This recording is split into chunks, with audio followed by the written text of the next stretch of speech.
LDC থেকে উত্তরণ পেছানো নিয়ে জাতিসংঘের কমিটি ফর ডেভেলপমেন্ট বা সিডিপির সিদ্ধান্ত আসতে পারে শিগগিরই। তবে চূড়ান্ত সিদ্ধান্ত হবে আসন্ন জাতিসংঘের সাধারণ পরিষদের সভায়।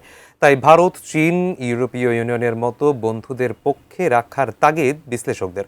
পরামর্শ দিলেন দরকার কূটনৈতিক তৎপরতা চালানোরও। আরও বিস্তারিত জানাচ্ছেন সহকর্মী গোলাম কাদির রবু।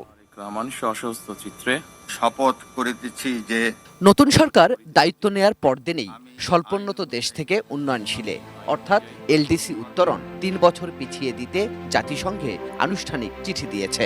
অনুরোধ করা হয় উত্তরণ প্রস্তুতির সময়কাল ২০২৯ সাল পর্যন্ত বাড়ানোর। এরই মধ্যে আবেদনের পর্যালোচনাও শুরু করেছে তারা।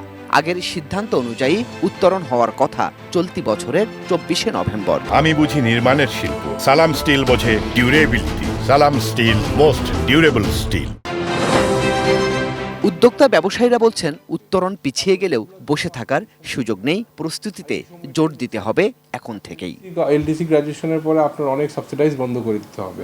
তা আপনি সাবসিডাইজ বন্ধ করে দিলে আপনি কিভাবে সেটাকে আবার আপনি রিসাবসিডাইজ করবেন, সেটা আপনি কিভাবে কি টার্মে আপনি দিবেন, সেটা আপনাকে চিন্তা করতে হবে। যে আমাদেরকে সহজ যেভাবে সমাধান হয় সেই জিনিসটাকে আসার জন্য, যেটা ধরেন অনেক জায়গাতে আমাদেরকে ক্যাপাসিটি চার্জেস বলে কিছু টার্মস আছে, সেই টার্মসগুলোকে আমরা ইউজ করতে পারি। ইনসেন্টিভটাকে বাদ দিয়ে আমরা ডিসকাউন্ট শব্দ ইউজ করতে পারি। আমাদেরকে ক্যাপিটাল সাবসিডাইজ করতে পারে। পাশাপাশি এই প্রস্তুতির বেশিরভাগ ঘাটতি আছে বেসরকারি খাতের, যেখানে বড় চ্যালেঞ্জে পড়বে ক্ষুদ্র ও মাঝারি শিল্প। এই যে একটা বড় সংখ্যক উদ্যোক্তা আছে যাদের ট্রেড লাইসেন্স ছাড়া অন্য সেই ধরনের কোনো লাইসেন্স নেই। তো এই জায়গাতে আমি মনে করি যে এই যে অন্যান্য লাইসেন্সের জায়গাগুলোকে কীভাবে সহজবুদ্ধ করা যায়।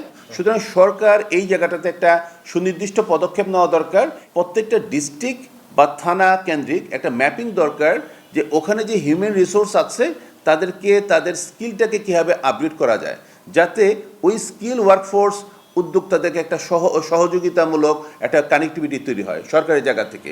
বিশ্লেষকরা বলছেন সরকার চাইলেই উত্তরণ পিছিয়ে গেল বিষয়টা তা নয়, কারণ এরই মধ্যে উত্তরণের ৩ মানদণ্ড মাথাপিছু আয়, মানব সম্পদ আর অর্থনৈতিক ভঙ্গুরতার সব শর্তই পূরণ করেছে বাংলাদেশ। চূড়ান্ত সিদ্ধান্ত আসবে জাতিসংঘের সাধারণ পরিষদের সভায়, যেখানে পক্ষে বিপক্ষে ভোটও হবে। জাতিসংঘের কয়েকটা ধাপে এই অ্যাপ্রুভালটা লাগবে।